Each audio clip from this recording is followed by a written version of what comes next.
একদম 1500 টাকা। বাজান এই জায়গায় দাম বেশি, তোমার ভালো দেখে অন্য দোকান যাইয়া শার্ট প্যান্ট কিনে দিও। মানে না ভাই, পাঞ্জাবি না নিয়ে আমি বাসে যাবো। সব সময় গেল ভাই না দরজ। বাজান গরিবের এত চাহিদা থাকতে না, আমি তোরে ভালো শার্ট প্যান্ট কিনে দেব। বাজান বাজান কত কো বাজান, বাজান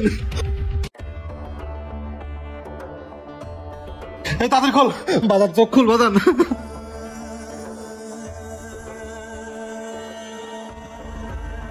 এই সোহাগ। জি ভাই। দেখো তো রুগীটা আগায় নিয়ে। আচ্ছা ভাই যাইতেছি। বাজান বাজান চোখ খুল বাজান। এই সোহাগ, এই ছেলে তো মারাত্মক অবস্থা, মাথায় প্রচুর জখম হয়েছে, তাড়াতাড়ি ওকে অপারেশন থিয়েটারে নিয়ে চলো। এই দাঁড়া, আপনি আপনার ছেলেকে আমাদের এই হসপিটালে চিকিৎসা করানো হবে না, আর আপনার ছেলেকে বাংলাদেশের কোন হসপিটালে চিকিৎসা করে এই আমি জীবন ডাক্তার দেখে নিব। আর আমি ফোন দিয়ে বলে দিচ্ছি কেউ আপনার ছেলে চিকিৎসা যেন না করে। কি কোন ডাক্তার? ডাক্তার সাহেব, ডাক্তার সাহেব কি হয়েছে বলে দেন। ডাক্তার সাহেব, বাজান বাজান ডাক্তার ডাক্তার সুজন তুই ওর কাছে পড়ে, আমি দেখতেছি। আলমগীর সাহেব। জি স্যার। ওনার এই রোগীকে আমাদের এই হসপিটালে কখনোই অ্যাডমিশন দিবেন না। ঠিক আছে ডাক্তার সাহেব। ডাক্তার প্লিজ, ডাক্তার আমার ছেলে চিকিৎসা করেন। ডাক্তার সাহেব যত টাকা লাগে আমি দেবো। ডাক্তার সাহেব আপনি এত নির্দয় হবেন না। ডাক্তার সাহেব ছাড়েন, একবার বলছি না আপনার ছেলে চিকিৎসা এই হসপিটাল করাবো না। আর আপনি কয় লাখ টাকার মালিক হয়েছেন? 5 লাখ, 10 লাখ, 20 লাখ। আপনি যদি আমাকে 1 কোটি টাকাও দেন তারপর আপনার ছেলে চিকিৎসা এই হসপিটালে করবো না। অনেকক্ষণ সহ্য করছি। আর না আমরা কি মানুষ না? আপনি ডাক্তার না কসাই? বাহ বাহ বাহ, ভালোই বলেছেন। আমি যদি কসাই হই তাহলে আপনি কি জানতে চান? তাহলে আমি কেন এমন করেছি শুনেন তাহলে।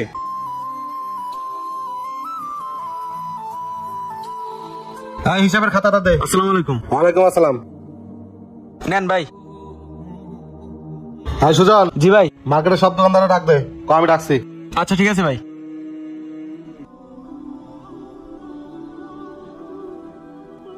চল চল শপিং শেষ করে হসপিটালে যেতে হইব।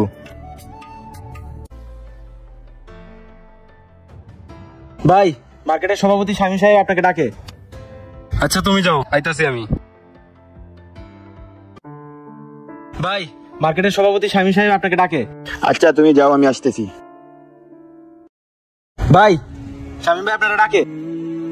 আচ্ছা তুমি যাও, আমি আইতাছি। ভাই। হ্যাঁ ভাই। মার্কেটের সভাপতি শামীম ভাই আপনারা ডাকে। আচ্ছা তুমি যাও, আমি আইতাছি।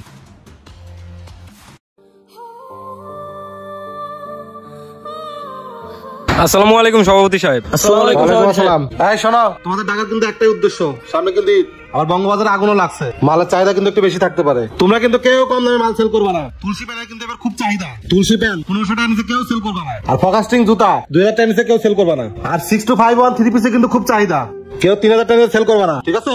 এটা হলো ঈদের মাস, ব্যবসায়ী তো করবে এই মাসে। এই শহরে আমাদের মার্কেট ছাড়া আর কোনো মার্কেট নাই, মানুষের নিতেই হবে। আর এই মাসেই তো মানুষ হাত খুলে খরচ করবে। ঠিক আছে?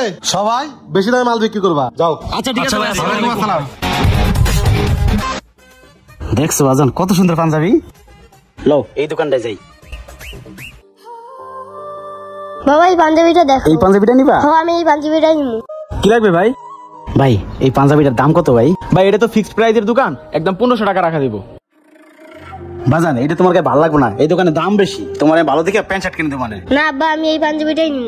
দেখেন ভাই আমি গরিব মানুষ, রিক্সা চালাই খাই তো, পোলাটায় বায়না ধরছে পাঞ্জাবিটা 700 টাকা দেওয়া যায় না ভাই, আমার কাছে টাকা। এটা তো ফিক্সড প্রাইসের দোকান। আচ্ছা দাঁড়ান আমি মালিকের সাথে কথা বলে দেখি। ভাই রিক্সাওয়ালা পাঞ্জাবিটা 700 টাকা করে, কি দেউন যাবো? এই বেটা এটা না মাত্র মিটিং করলাম, হনস নাই, একদম 1500 টাকা। যা। আচ্ছা ভাই। ভাই মালিক না করছে, 700 টাকায় পাঞ্জাবিটা দেউন যাবো না। বাজান এই জায়গায় দাম বেশি, আমরা অন্য দোকানে যাই। আব্বা এই পাঞ্জাবি না নিয়ে আমি বাসে যাব না। সবসময় গেলে বায়না ধরস।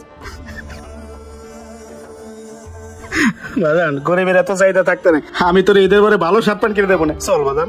এটাই হচ্ছে একজন বাবার কষ্ট, তার সামর্থ্য না থাকায় তার সন্তানকে একটা ঈদের জামা পর্যন্ত কিনে দিতে পারছে না।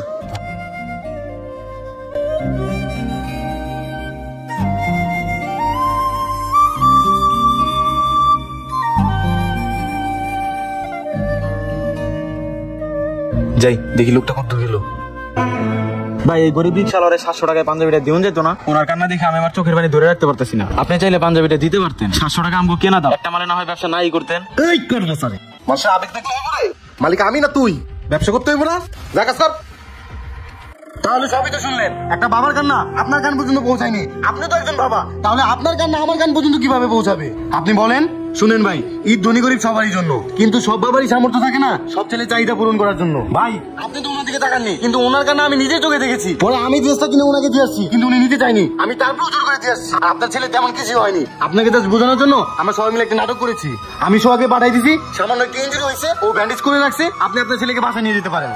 ডাক্তার সাহেব, আমার অনেক বড় ভুল হয়ে গেছে, আমি টাকা কামাইতে কামাইতে টাকার নেশায় অন্ধ হয়ে গেছি, অনেক ক্ষমা করে দেন ডাক্তার সাহেব। আপনি আপনার ভুলটা বুঝতে পারছেন, এইটাই অনেক। যান। ধন্যবাদ ডাক্তার সাহেব, আসি। সব বাবার কাছে তার ছেলে রাজপুত্র, আর এই ধনী গরিব সবার জন্য আপনার একটু সহানুভূতি ফোটাতে পারে একটি পরিবারের হাসি। ভিডিওটি ভালো লাগলে লাইক এবং শেয়ার পাশে থাকবেন। ধন্যবাদ। ঈদ মোবারক।